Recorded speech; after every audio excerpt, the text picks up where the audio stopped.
नमस्कार, मैं हूं प्रीति रघुनंदन। शाम के 7 बज रहे हैं। आपसे कुछ देर में योगी आदित्यनाथ का सबसे बड़ा साक्षात्कार शुरू होने वाला है। गोरखपुर सदर सीट से नामांकन के बाद यह सीएम योगी का पहला इंटरव्यू है। लेकिन आज यूपी की सियासत में जबरदस्त एक्शन का दिन था। सीएम योगी के नामांकन के लिए गृह मंत्री अमित शाह गोरखपुर में मौजूद रहे।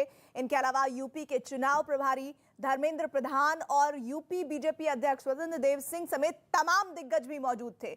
नामांकन के बाद योगी आदित्यनाथ और अमित शाह ने गोरखनाथ मंदिर में पूजा की और इससे पहले सीएम योगी ने सुबह सुबह गोरखनाथ मंदिर में पूजा अर्चना की, भगवान का आशीर्वाद लिया। 11 पंडितों ने योगी आदित्यनाथ का रुद्राभिषेक कराया उनसे। और योगी आदित्यनाथ पहली बार विधानसभा चुनाव लड़ रहे हैं और इससे पहले वो गोरखपुर से ही 5 दफे सांसद रहे हैं और इस बार पार्टी ने उन्हें गोरखपुर शहर सदर सीट से विधानसभा चुनाव में मैदान में उतारा है। तो पहले ही आपको तस्वीरें दिखाते हैं जो सियासी एक्शन आज दिन भर रहा।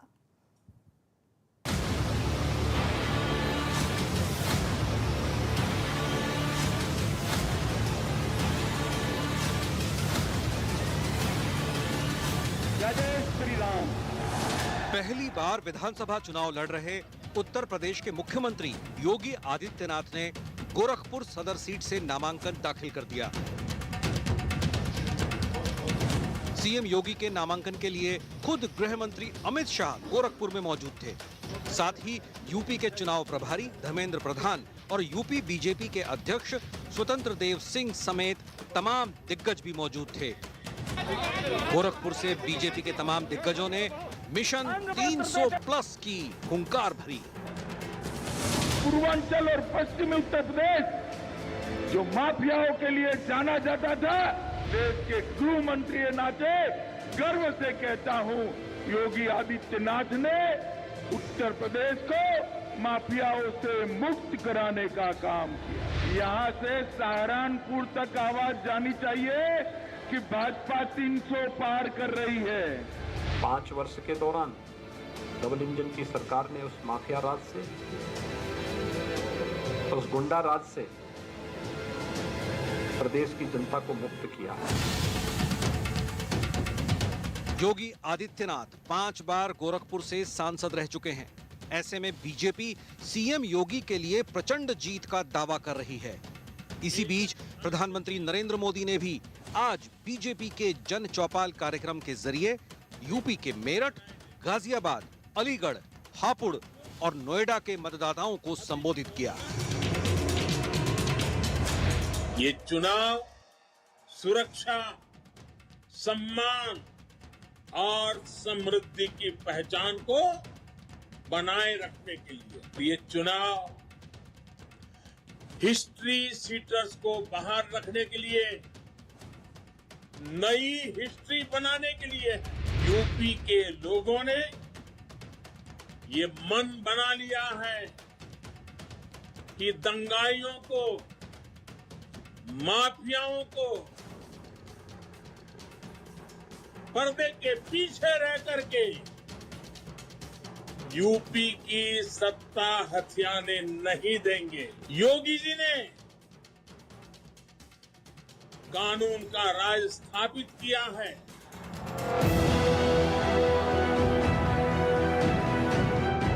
बेहतर कानून व्यवस्था के मुद्दे को अपनी सबसे बड़ी ताकत बताते हुए बीजेपी उत्तर प्रदेश में फिर एक बार 2017 वाला सियासी करिश्मा दोहराने का दावा कर रही है। तो सवाल है कि क्या बीजेपी का दांव तमाम विरोधियों पर भारी पड़ने वाला है? तो आज सुबह से जो घटनाक्रम चला, नामांकन भरने से लेकर उससे पहले जो पूजा अर्चना की गई, वो तस्वीरें आप तक पहुंचाएंगे। लेकिन आज योगी आदित्यनाथ का सबसे बड़ा साक्षात्कार शुरू होने वाला है।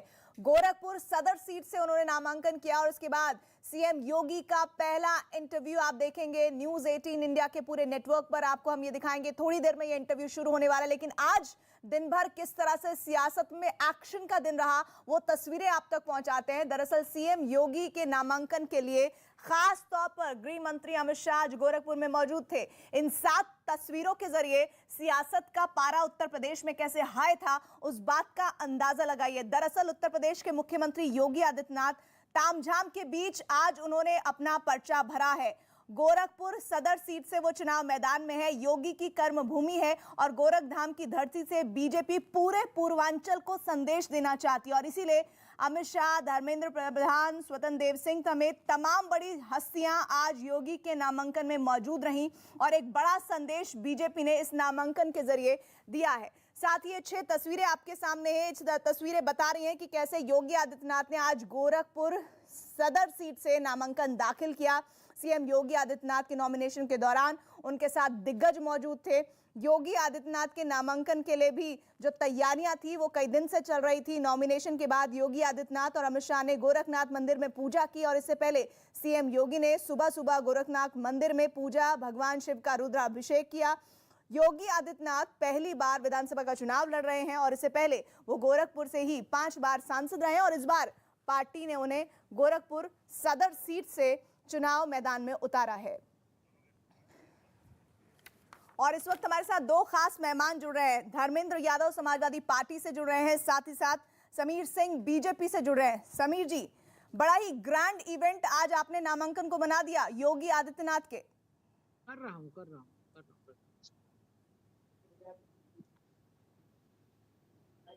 समीर जी, आवाज पहुंच रही है अब तक? जी मिल रही है। योगी आदित्यनाथ के नामांकन को विपक्ष कह रहा है कि इतना ग्रैंड इवेंट आपने बना दिया, आखिर इसकी वजह क्या है? देखिए, माननीय मुख्यमंत्री योगी आदित्यनाथ जी 5 बार सांसद रहे हैं गोरखपुर से और आज पहली बार विधानसभा का चुनाव लड़ रहे हैं एज ए मुख्यमंत्री।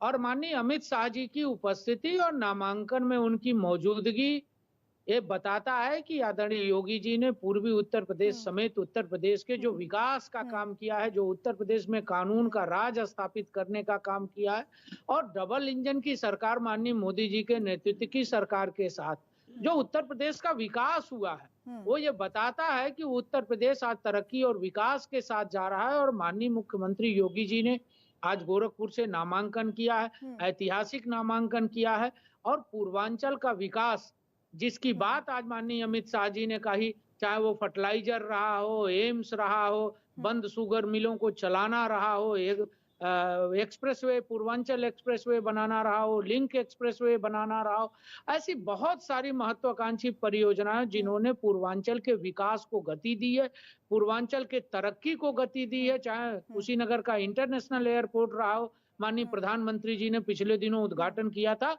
ये सारे विकास की परियोजनाओं ने पूर्वांचल के और उत्तर प्रदेश की दिशा को बदला है और पूर्वांचल और उत्तर प्रदेश विकास की मुख्य धारा में है। धर्मेंद्र यादव जी, देखिए, लॉ एंड ऑर्डर को बीजेपी बेहतर तरीके से संभाल पाई है बीते वर्षों में और उसी को वो टारगेट ले रही है। आज प्रधानमंत्री की भी जो वर्चुअल रैली हुई, उन्होंने भी कहा ये जो चुनाव है वो हिस्ट्री शीटर वर्सेस हिस्ट्री का है। अब आपने कानून व्यवस्था की बात की है तो उत्तर प्रदेश के भारतीय जनता पार्टी की सरकार योगी जी की उसकी जो कानून व्यवस्था उस पर एक नजर डालेंगे तो शायद हो सकता है पूरे देश और प्रदेश इस बात को समझ जाएंगे। महिला के जो खिलाफ अपराध है वो 21.4% बढ़ गया है योगी जी की सरकार में हमारे समाजवादी पार्टी की तुलना में। बच्चों के जो खिलाफ अपराध है वो 23% बढ़ गया है। दलितों के खिलाफ जो अपराध है वो 14% बढ़ गया है। शेड्यूल ट्राइब जो खिलाफ आंकड़ा, ये एनसीआरबी के आंकड़े हैं, सुन लीजिए समीर जी को, परेशान मिल जाएंगे नेट पे। आप अपना पता दीजिए, मैं भेज दूंगा। ये सुनने में आपको दर्द होगा, इसीलिए मैं कह रहा हूँ शेड्यूल ट्राइब के साथ जो अपराध है वो 3525% बढ़ गए हैं। अपहरण की घटना 2016 में जहाँ 15,000 थी वही 2018 में 23,000 हो गई है। धर्मेंद्र यादव जी एक का जवाब दीजिए। पूर्वांचल को साधने का समाजवादी पार्टी का क्या प्लान है? क्योंकि भारतीय जनता पार्टी तो बता रही है कि हमने एक्सप्रेसवे पूर्वांचल के लिए उद्घाटन किया है, हमने कुशीनगर एयरपोर्ट बनाया है, 9 मेडिकल कॉलेज शुरू किए हैं, गोरखपुर में एम्स बनाया है, गोरखपुर में खाद कारखाना बनाया है, काशी विश्वनाथ जिसका ग्रैंड आपने देखा किस तरह से इवेंट भी हुआ, ये सब किया है। आप लोगों के पास क्या है पूर्वांचल को साधने के लिए? आपने बिल्कुल सही कहा कि भारतीय जनता पार्टी ने उद्घाटन किया है। अगर आपको जानकारी होगी तो जो पूर्वांचल एक्सप्रेसवे भारतीय जनता पार्टी के लोग भी जानते होंगे, समाजवादी पार्टी की सरकार में उसका जमीन का अधिग्रहण हो गया था, अलाइनमेंट हो गया, टेंडर हो गया था और उसका फीता इन्होंने काट दिया है। दूसरी बात जो आप बता रही हैं कि इसके अलावा जो विकास किया है वो विकास आप मुझे बता दीजिए कहाँ पे हुआ है। अगर ये विकास होता, अगर उत्तर प्रदेश में विकास होता तो बेरोजगारी दर 2.4 से 4.9 पे हो जाती है। आप मुझे बता दीजिए अगर उत्तर प्रदेश में विकास हुआ तो भुखमरी में उत्तर प्रदेश से पूरा देश एक स्थान पर चला गया है। ये जो इनके आंकड़े झूठे हैं, भारतीय जनता पार्टी के आंकड़े झूठे हैं। आंकड़ों की राजनीति में मत फंसिए, आप धरातल पर जाकर देखिए। आप मुझे बता दीजिए, आप कह रहे हैं भारतीय जनता पार्टी के आंकड़े झूठे हैं, लेकिन आप लोगों की जो वीडियोस आ रहे हैं जिसमें किस तरह से हिंदू गर्दी एक नया शब्द इजाद किया गया है, जिस तरह से नाहिद हसन के जो समर्थक है वो कैसे धमका रहे हैं नेताओं को और कैसे बता रहे हैं कि हमारी तादाद 90,000 है और अगर हमारे अगर हालात ठीक नहीं हुए तो हम देखें क्या कर जाते हैं। आप उन वीडियोस को गलत बताते हैं, लेकिन जो भारतीय जनता पार्टी दावे करती है उनको झुटला देते हैं। मैं एक बार फिर से समीर जी का रुख करना चाहती हूँ। समीर जी, पूर्वांचल को साधने का रोड मैप बताइए और बताइए कि आप बीता हुआ जो 2017 का आंकड़ा था भारतीय जनता पार्टी का पूर्वांचल में वो दोहरा पाएगी? निश्चित रूप से हम उत्तर प्रदेश के अंदर 2017 के आंकड़े को पार करेंगे। उसका उदाहरण है, देखिए पूर्वांचल विकास से अछूता था, उत्तर प्रदेश भी विकास से अछूता था। उत्तर प्रदेश में बिजली 3 जिले को मिलती थी, उत्तर प्रदेश में माफियाओं का राज था, उत्तर प्रदेश में कानून के साथ समाजवादी पार्टी के लोग खेलते थे, गुंडा और माफिया सामान्य लोगों के जमीनों पर कब्जा करते थे। उत्तर प्रदेश के अंदर गरीबों के पास घर नहीं था, शौचालय नहीं था। 40 लाख मकान गरीबों को उत्तर प्रदेश की सरकार ने दिया है। सर्वाधिक शौचालय हमने दिया, 2 करोड़ से ऊपर उज्ज्वला कनेक्शन हमने दिया गरीबों को, किसान सम्मान निधि दी, बंद पड़े शुगर मिलों को चलाया हमने रामाला शुगर मिल को पैसा दे के क्षमता बढ़ाया, तो हमने पिपराइच और मुंडेरवा और मोइनुद्दीनपुर के शुगर मिलों को भी हमने चलाने का काम किया। 1 दर्जन शुगर मिलों को हमने चलाया है और उत्तर प्रदेश के अंदर 1,50,000 करोड़ रुपए से अधिक का गन्ना मूल्य भुगतान किया है। समाजवादी पार्टी की सरकार में 2016 में 7 लाख मीट्रिक टन गेहूं की खरीद हुई थी और हमने 2021 में 57 लाख मीट्रिक टन गेहूं की खरीद एमएसपी पर की है। ये अंतर है, ये अंतर बताता है कि उत्तर प्रदेश भारतीय जनता पार्टी के साथ है और भारतीय जनता पार्टी के नेता नरेंद्र मोदी और योगी आदित्यनाथ के साथ है। योगी आदित्यनाथ ने कैसे अपनी बुलडोजर वाली छवि को आगे रखते हुए अपराध मुक्त उत्तर प्रदेश देने का सपना पूरा किया है, ऐसा दावा भारतीय जनता पार्टी कर रही है। इस पर धर्मेंद्र यादव क्या कहेंगे ये मैं जरूर आपसे जानूंगी, लेकिन इधर सीएम योगी ने नामांकन से पहले गृह मंत्री अमित शाह के साथ महाराणा प्रताप इंटर कॉलेज में एक जनसभा को संबोधित किया। इस दौरान उन्होंने राम मंदिर का मुद्दा भी उठाया। आदरणीय प्रधानमंत्री जी के नेतृत्व में देश के गृह मंत्री के रूप में आपने अपनी जब पारी प्रारंभ की तो उस पारी के रूप में पहली सौगात दी थी और वह सौगात थी कश्मीर से धारा 370 को सदैव के लिए समाप्त करके देश से आतंकवाद का नामो निशान मिटाने का, और दूसरा जो कार्य है 500 वर्षों के उस इंतजार को जिसमें हम लोगों की सैकड़ों पीढ़ियां खप गई थी, अयोध्या में श्री राम जन्मभूमि पर भगवान राम के भव्य मंदिर के निर्माण का आज आपका गोरखपुर में इस आयोजन में आपका सानिध्य प्राप्त हो रहा है। मैं इस अवसर पर उत्तर प्रदेश के कार्यकर्ताओं के साथ ही गोरखपुर के इन सभी कार्यकर्ताओं की ओर से देश के यशस्वी गृह और सहकारिता मंत्री माननीय अमित शाह जी का हृदय से स्वागत करता हूं, अभिनंदन करता हूं। धर्मेंद्र यादव जी, योगी आदित्यनाथ को आपने सुना, आप देखिए उनके पास तो राम मंदिर जैसा एक्स फैक्टर वाला मुद्दा भी है। अब क्या कीजिएगा चुनाव में? इससे पहले जो आपने सवाल पूछा था मैं उसका जवाब दे दूं। जो कानून व्यवस्था के कायम होने की बात है, हाथरस की घटना को कौन नहीं जानता, आप मुझे बता दीजिए। अभी 4 दिन पहले बुलंदशहर के डिबाई विधानसभा में जो घटना हुई है, सेम हाथरस का पार्ट 2 कर दिया इन लोगों ने। इसके अलावा अगर आप जब ये अभ्यर्थी जो शिक्षक भर्ती वाले थे वो जो प्रोटेस्ट कर रहे थे, गर्भवती बेटी के पेट पर पुलिस ने लाठी मारा, वो कौन सी कानून व्यवस्था होती है? गोरखपुर में सुन लीजिए, पहले सुन लीजिए, गोरखपुर में व्यापारी को होटल में मार दिया जाता है, वो कौन सी कानून व्यवस्था है? मेरठ में सरेआम दिन भर में 3 घंटे तक गोलियां चलती है, वो कौन सा है? मुझे बता दीजिए। बागपत में किसान और उसके पितृ की हत्या हो जाती है दिन में ही, ये कौन सी कानून व्यवस्था है? आपने लॉ एंड ऑर्डर पर सवाल पूछा, मैं उनसे जवाब लूंगी, लेकिन राम मंदिर पर आप क्या कहेंगे? आपके नेता को अब उनकी पिच पर आकर ये कहना पड़ रहा है कि हमारी सरकार आएगी तो उससे भी बड़ा भव्य राम मंदिर हम बनवाएंगे, जैसा योगी आदित्यनाथ की सरकार या फिर केंद्र सरकार चाहती है। मेरी बात पूरी होने दीजिए प्लीज, आप मेरी बात पूरी होने दीजिए, मेरी बात पूरी होने दीजिए। बेबी रानी मौर्य जी का जो स्टेटमेंट है आपने सुना होगा कि 5 नहीं बोल पाएंगे, आप भी इस मुद्दे को एक्स फैक्टर ही बनाएंगे, यानी कि वो तो बता ही रहे हैं, आपके पास भी उस पर बोलने के लिए कुछ नहीं है। अरे राम मंदिर का मुद्दा क्या भारतीय जनता पार्टी के लिए एक्स फैक्टर नहीं है इस चुनाव में? जवाब दीजिए। मैं जवाब दे रहा हूँ, पहले आपकी पिछली बात का जवाब दे दूं, उसके बाद अभी आपको ये कहना पड़ रहा है ना कि अखिलेश आएंगे तो जल्दी बनेगा और उससे भी बड़ा बनेगा। अरे भाई क्या आप मुझे बता दें, पहले मैं आपकी पिछली बात का जवाब दे दूं। बेबी रानी मौर्य जी ने जो कानून व्यवस्था पे बोला था, उस पर भारतीय जनता पार्टी क्या कहती है मुझे बता दीजिए। वो खुद कह रही है 5 बजे के बाद बेटे थाने में ना जाए। राम मंदिर पे जी, राम मंदिर सुप्रीम कोर्ट के निर्णय से बन रहा है, और जिस तरह से भारतीय जनता पार्टी उसका चुनावी फायदा उठाना चाह रही है, हम उसमें बोलते हैं कि अगर भारतीय जनता पार्टी की जगह हम रहेंगे तो हम उसे जल्दी बनवा देंगे। अरे भाई, चुनावी मुद्दा अगर नहीं बनाना चाहते तो फिर आपको भी नहीं बोलना चाहिए ना कि आपकी सरकार आएगी तो उससे भव्य और बड़ा मंदिर बनाया जाएगा। आपको भी तो भारतीय जनता पार्टी की पिच पर मजबूरन आना पड़ रहा है, क्योंकि आपको पता है कि राम मंदिर का मुद्दा एक बड़ा फैक्टर होने जा रहा है इस बार चुनाव में। नहीं, आप मुझे बताइए, सुप्रीम कोर्ट से बड़ा कोई है क्या इस देश में? सुप्रीम कोर्ट का जो फैसला आया है उसी फैसले के आधार पे तो राम मंदिर बन रहा है। उस राम मंदिर के बनने में किसको क्या आपत्ति हो सकती है मुझे बता दीजिए? उसमें आदमी योगदान ही कर सकता है। अगर कोई योगदान दे तो आप ये भारतीय जनता पार्टी के बीच में खेल रहे हैं, मतलब किसी अपनी आप ही ने कहा ना धर्मेंद्र यादव जी, अभी आप ही ने कहा ना कि राम मंदिर कोई चुनावी मुद्दा नहीं है, तो फिर आपके नेता ये क्यों कहते हैं कि हमारी सरकार आएगी तो उससे भी बड़ा और भव्य मंदिर बनाएंगे और जल्दी बनाएंगे? देखिए, मुद्दा जो बुनियादी मुद्दा आप उस पर बात करिए ना। शिक्षा बुनियादी मुद्दा नहीं है क्या? स्वास्थ्य बुनियादी मुद्दा नहीं है क्या? कौन मना कर रहा है? बुनियादी मुद्दा नहीं है क्या? कौन मना कर रहा है इस पर बात करने के लिए? और जब योगी आदित्यनाथ अपना रिपोर्ट कार्ड पेश करते हैं तो उसमें बताते हैं कि ये बातें शामिल हैं। उन्होंने कल ही जो रिपोर्ट कार्ड अपना पेश किया उसमें बताया ना आपको कि उन्होंने इन बीते 5 सालों में क्या किया और नहीं किया, और साथ ही बीती सरकारों ने क्या किया, जिसमें बहुजन समाज पार्टी की भी सरकार थी और आपकी भी सरकार थी। योगी आदित्यनाथ जी जब रिपोर्ट कार्ड पढ़ रहे थे, आपको पता के बगल में बैठे मंत्री सो गए थे, इतना बढ़िया रिपोर्ट कार्ड था उनका। उस रिपोर्ट कार्ड में उन्होंने क्यों नहीं हाथरस की बेटी का जिक्र किया? उस रिपोर्ट कार्ड में उन्होंने क्यों नहीं डिबाई की बेटी का जिक्र किया? उस हाथरस कार्ड में क्यों नहीं युवाओं को लाठियां भाजी गई, लॉज में जाकर के पुलिस ने मारा, उसका जिक्र क्यों नहीं किया? समीर सिंह जी जवाब दीजिए। जो किसानों को समीर जी जवाब दीजिए। रिपोर्ट कार्ड को नकार रहे हैं, राम मंदिर कह रहे हैं कि वो मुद्दा है नहीं, भले ही इनके नेता कहते हैं मंच से कि वो उनकी सरकार आएगी तो जल्दी और भव्य मंदिर बनवाएंगे। समीर जी बोलिए। इज्जत बचाने की बात कही थी, सचिन और गौरव ने अपने बहन की इज्जत बचाने का प्रयास किया था। मुजफ्फरनगर का दंगा क्यों हुआ?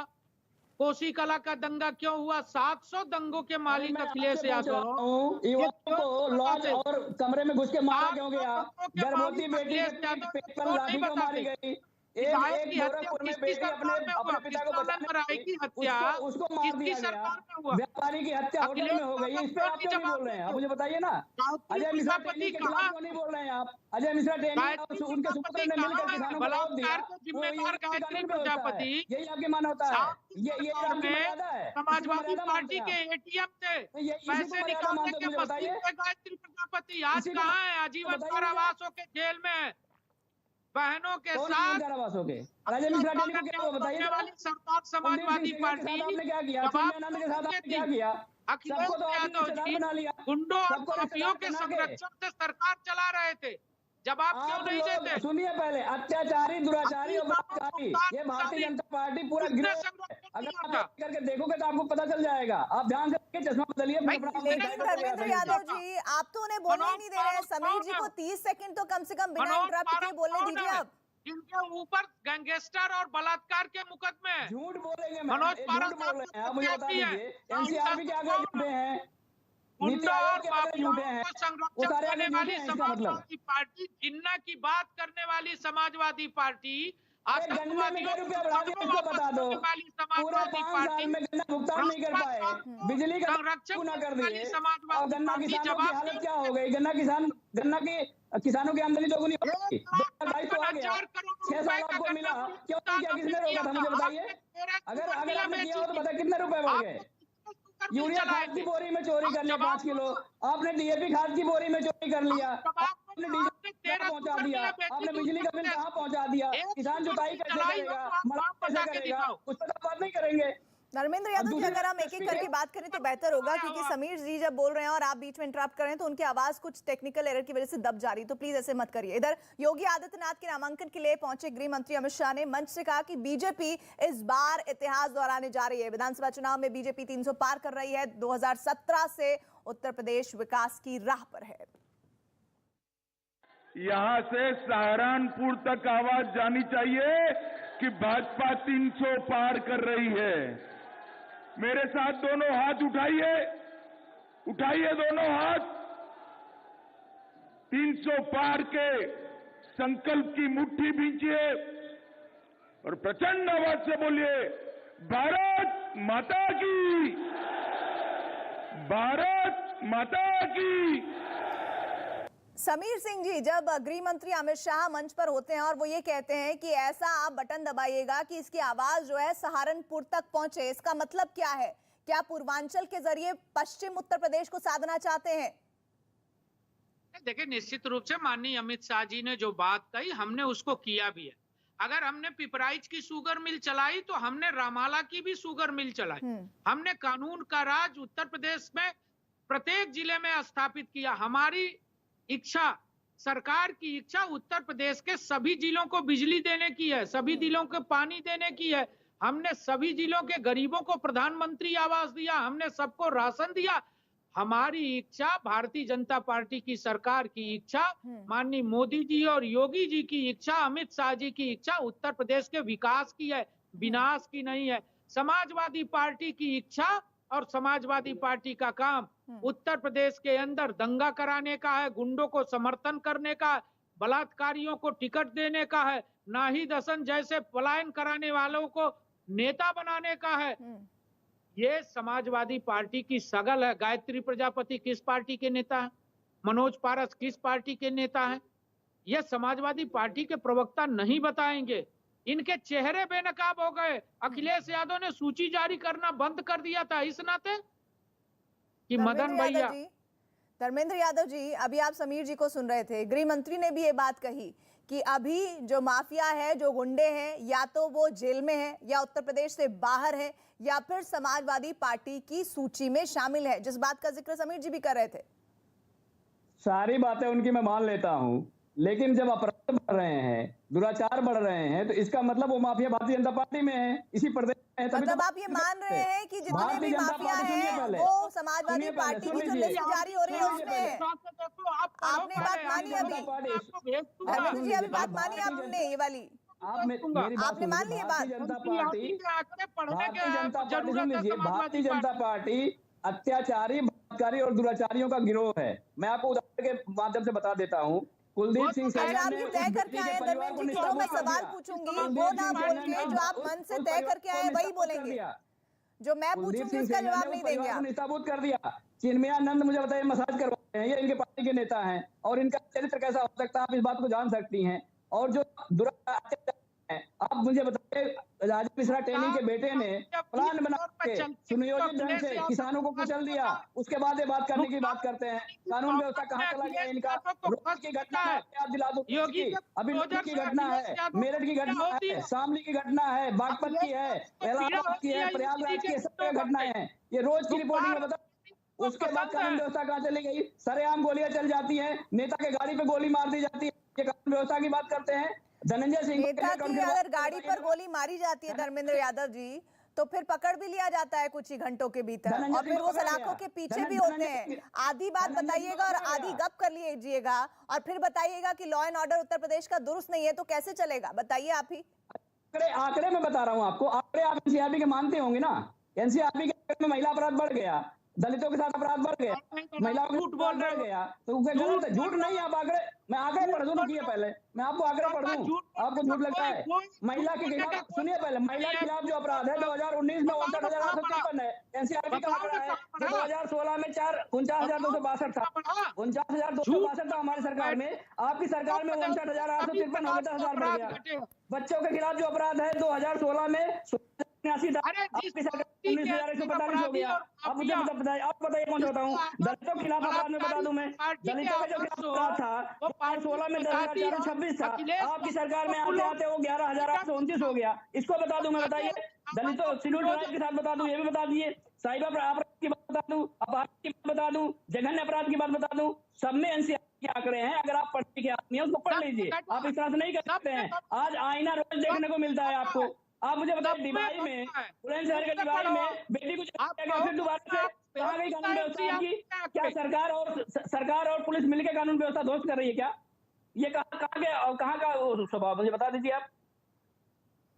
मुझे इस बात का जवाब दीजिए धर्मेंद्र जी, अभी योगी आदित्यनाथ का एक बयान सामने आया जो कह रहे हैं जो राम का नाम लेकर चलता है वो चाहे हनुमान हो या वाल्मीकि हो, यशस्वी होकर चलता है, लेकिन जिसने रावण का सानिध्य किया है उसे दुर्गति ही प्राप्त हुई है।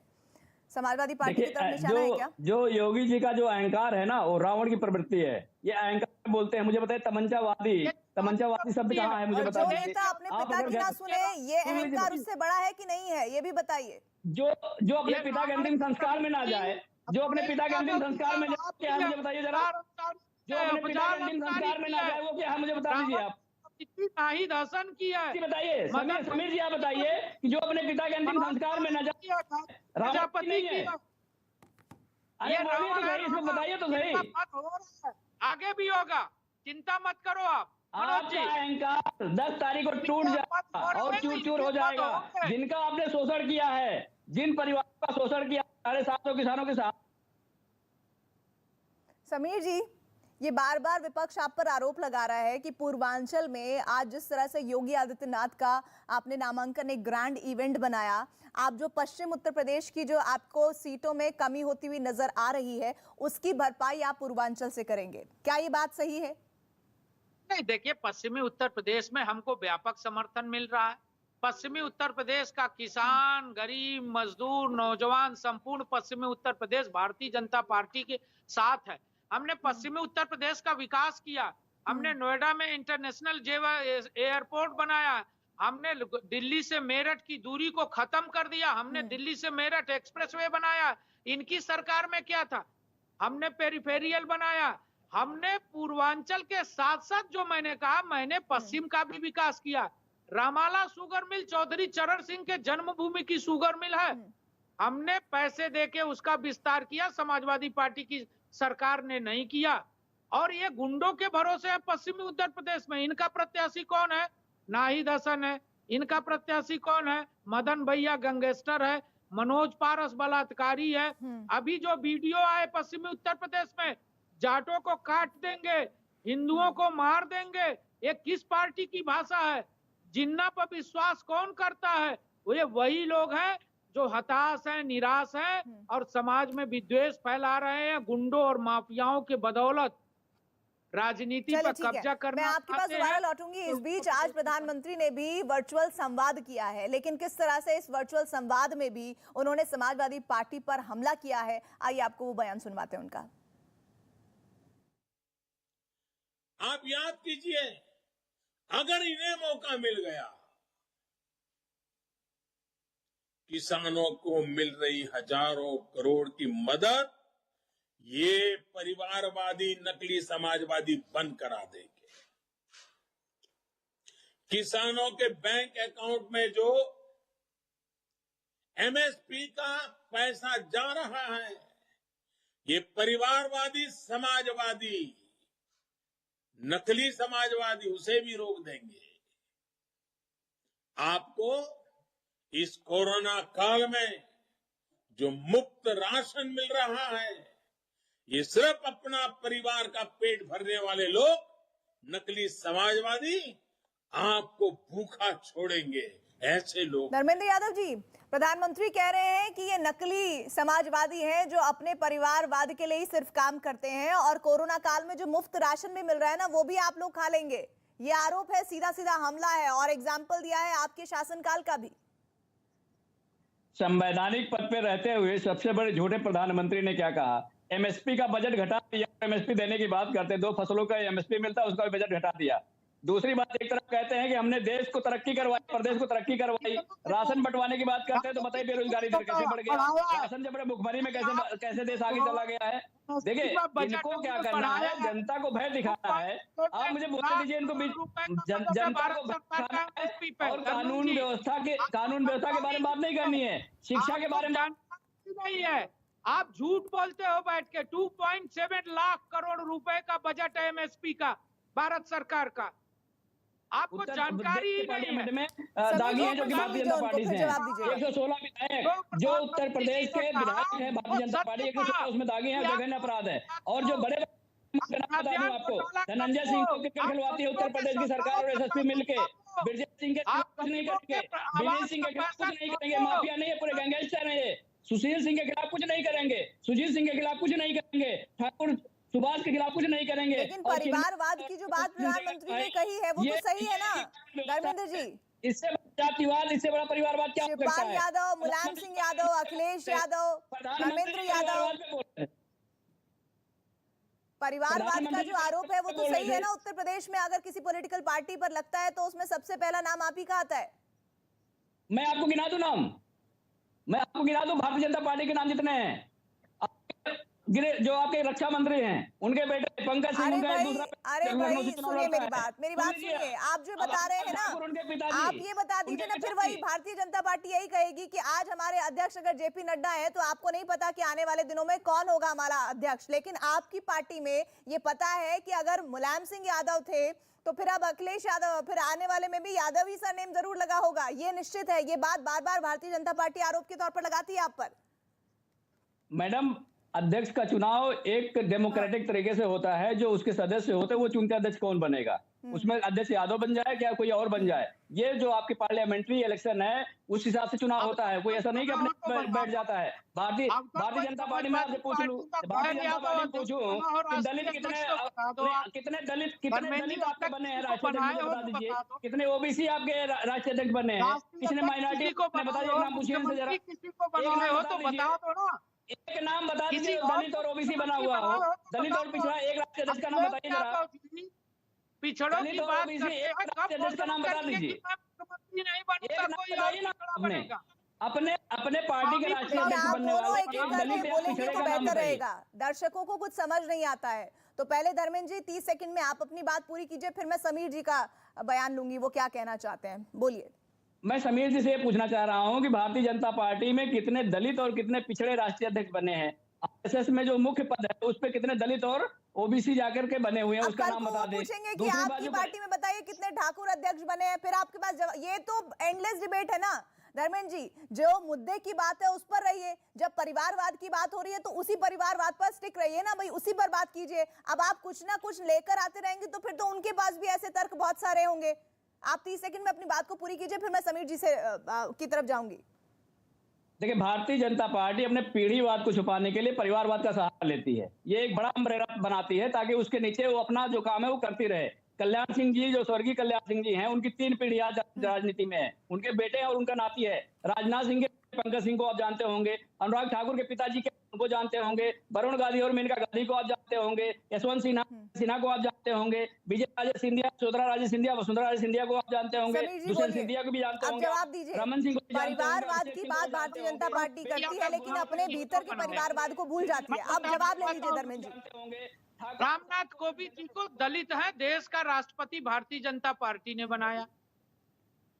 मिसाइल मैन को राष्ट्रपति हमने बनाया और हमारी पार्टी का सामान्य कार्यकर्ता भी राष्ट्रीय अध्यक्ष बनता है। समाजवादी पार्टी के नेता अखिलेश यादव और मुलायम सिंह को छोड़ के इनकी पार्टी का कोई राष्ट्रीय अध्यक्ष और मुख्यमंत्री नहीं बन सकता है। इनके परिवार का बनेगा। और ये झूठ बोलते हैं, जो प्रधानमंत्री जी ने कहा ये समाजवादी नहीं परिवारवादी है, ये परिवारवादी है और ये गुंडावादी है। ये मैं आप परिवारवादी दोनों भी से है। और आगे बात करूंगी। धर्मेंद्र जी इस पर जरूर कुछ बोलना चाह रहे होंगे, लेकिन आपको बता दूं कि आपसे थोड़ी देर में योगी आदित्यनाथ का सबसे बड़ा साक्षात्कार शुरू होने वाला है। गोरखपुर सदर सीट से नामांकन के बाद ये सीएम योगी का पहला इंटरव्यू है और इस इंटरव्यू पर लगातार सबकी निगाहें टिकी हुई है। न्यूज 18 के editor in chief Rahul Joshi थोड़ी देर में अब ये इंटरव्यू शुरू होने वाला है, वही करने जा रहे हैं और नामांकन के बाद ये उनका पहला इंटरव्यू है। गोरखपुर सदर सीट से नामांकन भरने के बाद सीएम योगी का पहला इंटरव्यू न्यूज 18 के editor in chief Rahul Joshi के साथ थोड़ी ही देर में आप देखेंगे और सबसे बड़े इंटरव्यू में कड़े और तीखे सवालों के बीच बेबाक बातचीत का ये हिस्सा आप जल्द थोड़ी देर में देखेंगे। योगी आदित्यनाथ का सबसे बड़ा साक्षात्कार शुरू होने वाला है। गोरखपुर सदर सीट से नामांकन के बाद ये सीएम योगी का पहला इंटरव्यू है और आज यूपी की सियासत में जो जबरदस्त एक्शन का दिन रहा, उसके साथ साथ किस तरह से बीते दिनों से लेकर जिस तरह की बयानबाजियां हो रही हैं और जिस तरह से पहला चरण 10 फरवरी को शुरू होने वाला है और 10 मार्च को नतीजे आएंगे, इन तमाम घटनाक्रमों के इर्द गिर्द ये पूरा इंटरव्यू होने जा रहा है, जिसे न्यूज 18 के editor in chief Rahul Joshi लेंगे। थोड़ी ही देर में यह इंटरव्यू शुरू होने वाला है, जिसकी झलकियां लगातार जैसे ही शुरू होता है वो सबसे पहले आप नेटवर्क 18 पर देखेंगे। वो पहला इंटरव्यू साक्षात्कार जो गोरखपुर सदर सीट से नामांकन के बाद सीएम योगी आदित्यनाथ का पहला इंटरव्यू होने जा रहा है। थोड़ी देर में यह इंटरव्यू शुरू होने जा रहा है और उनका नामांकन आज हुआ है और किस तरह से गृह मंत्री अमित शाह वहां पर मौजूद थे और साथ ही उत्तर प्रदेश प्रभारी धर्मेंद्र प्रधान उस कार्यक्रम में मौजूद थे और वहां उत्तर प्रदेश के बीजेपी अध्यक्ष स्वतंत्र देव भी वहां पर मौजूद थे और इस पूरे ग्रैंड इवेंट में पूर्वांचल को साधने के साथ साथ पूरे उत्तर प्रदेश को एक बड़ा संदेश था। साथ ही उत्तर प्रदेश में रहते हुए अमित शाह ने कहा कि 300 का आंकड़ा हम एक बार फिर से पार करने जा रहे हैं और ये तस्वीरें भी हम लगातार दिखा रहे हैं, नामांकन की तस्वीरें और साथ ही साथ आज ये सबसे पहला उनका नामांकन के बाद इंटरव्यू जो आप थोड़ी देर में देखेंगे। दरअसल ये जो पूरा इंटरव्यू है, ये पूरी तैयारी जिस तरह से हो रही है उसके इर्द गिर्द और साथ ही जो पहला चरण पश्चिमी उत्तर प्रदेश की 58 सीटों पर होना है, उनसे शुरू होकर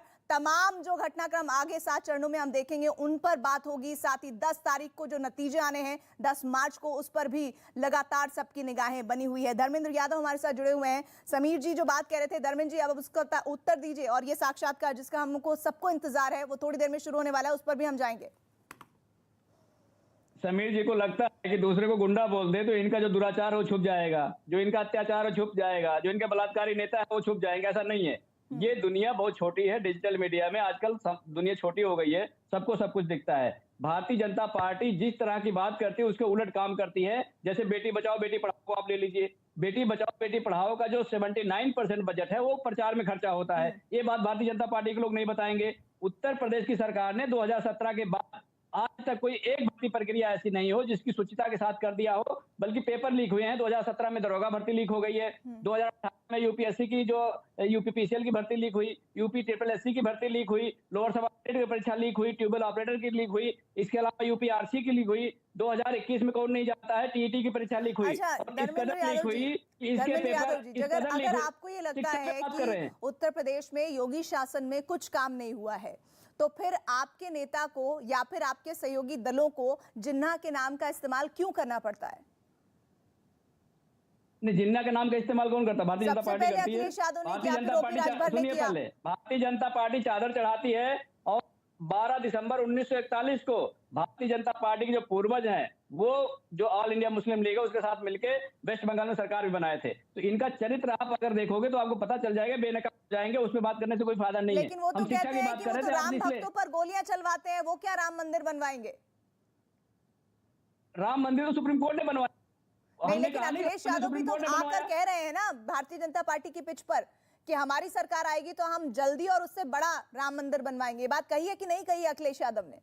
देखिए, अगर आस्था को और भगवान राम को आप पिच कहने लगे तो उसमें मेरा कोई दोष नहीं है। मेरा नहीं, मैं तो किसी का दोष नहीं कह रही हूँ। मैं ये कह रही हूँ कि अखिलेश यादव को ये बयान क्यों देना पड़ा?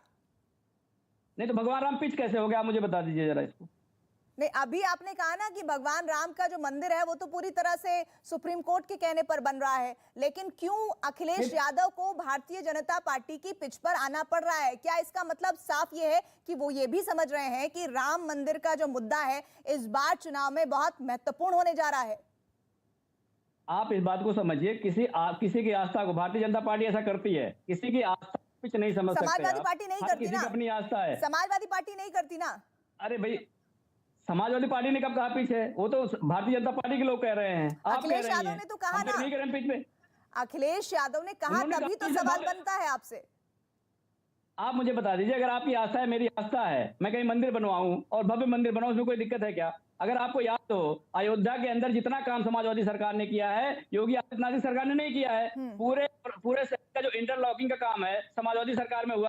भजन संध्या का निर्माण समाजवादी सरकार में हुआ। पंचकोशी जो आपका मार्ग है, उसका निर्माण समाजवादी पार्टी सरकार में हुआ। तो आप इस तरह से कैसे कह सकती हैं? ये हमारी पिच पे खेल रहे हैं, आप कह रहे हैं उनकी पिच पे खेल रहे हैं। आस्था मुझे किसी ये का पिच बात नहीं है, आपकी आस्था समझ नहीं अपना आ रही है। निजी आप विषय कह रहे है। हैं कि वो आपकी पिच पर आ गए हैं।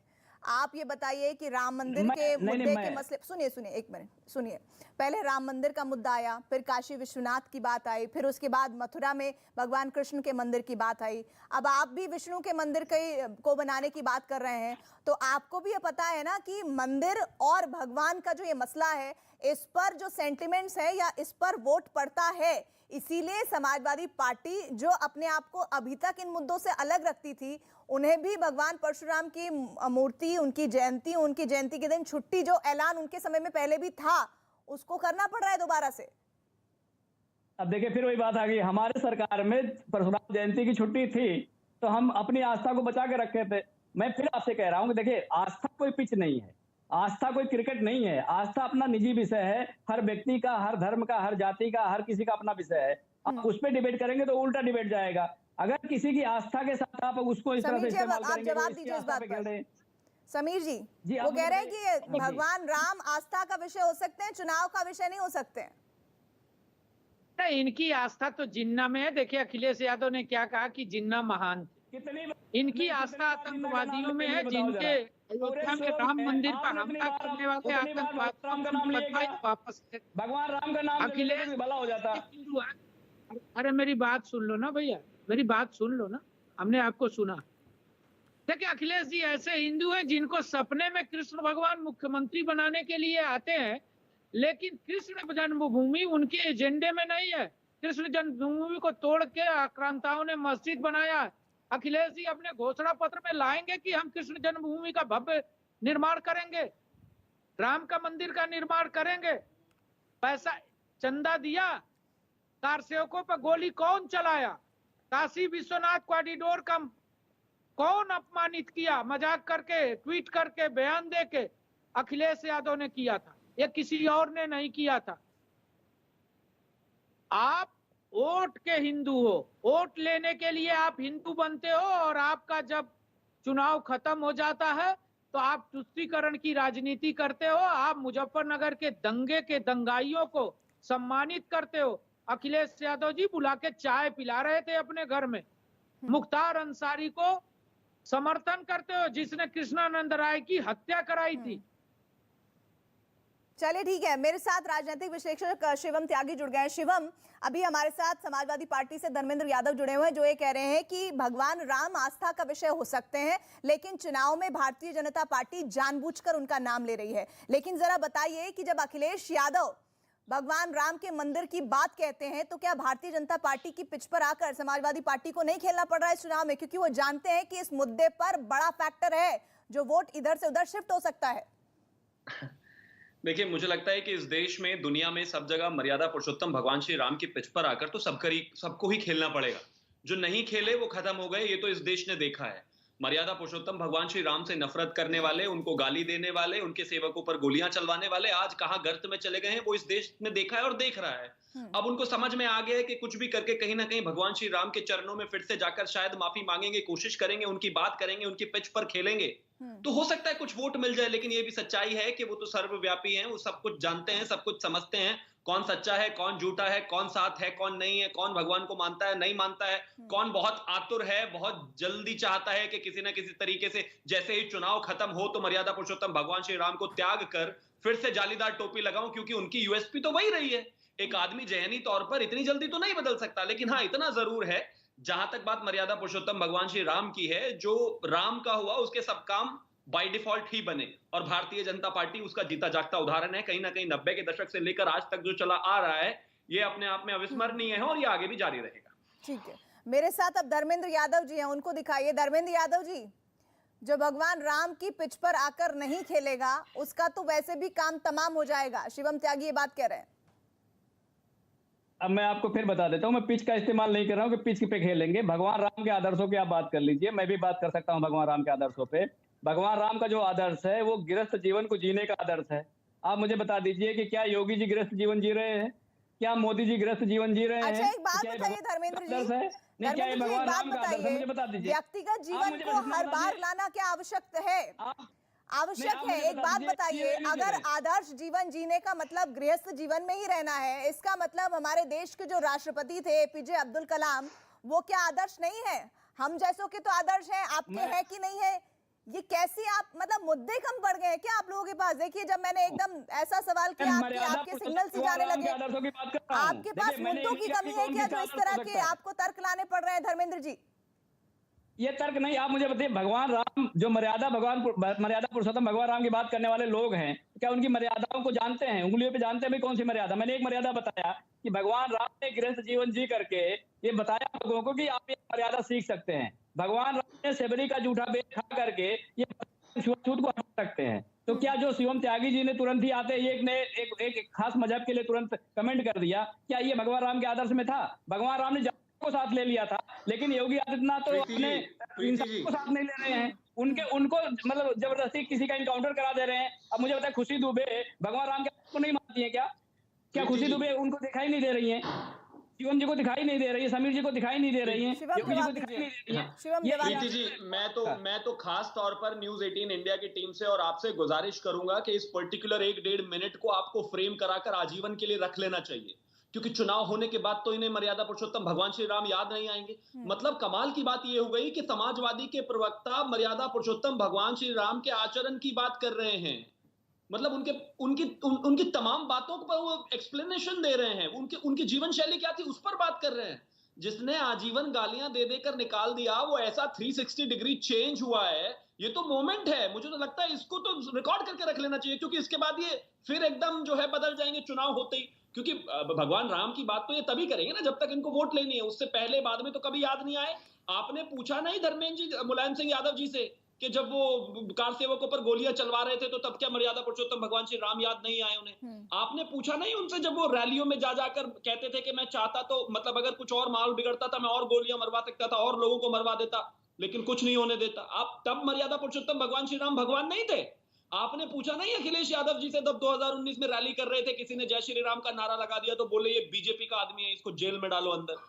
अरे मर्यादा पुरुषोत्तम भगवान श्री राम एक शाश्वत विषय हैं, वो पहले थे। मैं आप दोनों को यहाँ पर रोक रही हूँ, साथ ही समीर जी हमारे साथ जुड़े रहे, बहुत बहुत शुक्रिया। एक ब्रेक के लिए हम रुक रहे हैं, लेकिन ब्रेक के बाद एक्सक्लूसिव इंटरव्यू, नामांकन के बाद पहली बार योगी आदित्यनाथ का सबसे बड़ा और धमाकेदार इंटरव्यू ब्रेक के बाद।